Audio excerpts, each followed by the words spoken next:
सुप्रभात पिलामाने आज आम सजीवर केतोटी लक्षण विषय जानिबा।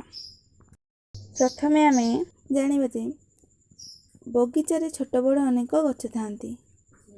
साग पटारे मंजी बुणी पानी छिंचिले किछि दिन परे मंजीरु गजा बाहरी छोट गछरु से बड़ गछ होइथाय।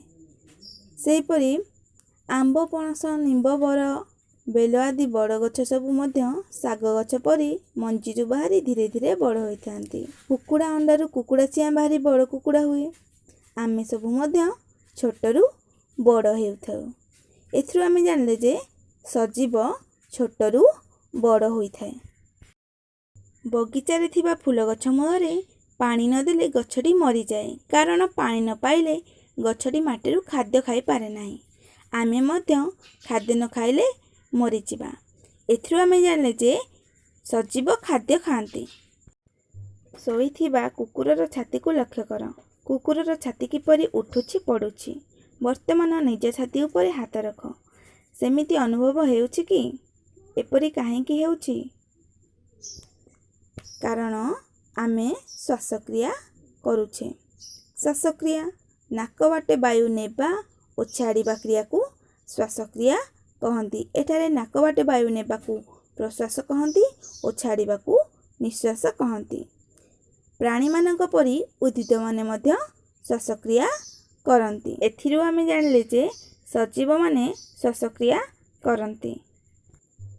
लाज कोई लता को छुई देले ताहा झाउरी जाए। प्रजापतिटी को धरिबा को गले ताहा उड़ी जाए। पिंपुड़ीटीए कामुड़ी देले आमको कष्ट हुए ओ कामुड़ा जगह को आमे आउंसी देऊ।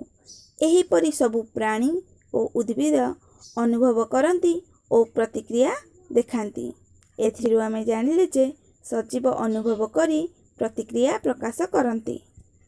कुकुड़ा अंडा दिए, अंडारु छुआ बाहरी बढ़े और बड़ हेले अंडा दिए, सही अंडारु छुआ बाहरी। एहीपरि कुकुड़ार संख्या वृद्धि पाए। एहीपरि आंब गछ टाकुआरु नुआ आंब गछ हुए। नुआ आंब गछटी बड़ हेले सेथिरे अनेक आंब फले। से सबु आंब टाकुआरु पुणी अनेक आंब गछ सृष्टि हुए। एहीपरि प्राणी और उद्भिद सेमानकर संख्या और वंशवृद्धि करती। एथिरु आमे जानले जे सजीव माने वंशवृद्धि करती। तेबे पिले तुमे माने सजीवर एही लक्षण गुडी को घरे मन देई पढ़िबो। धन्यवाद।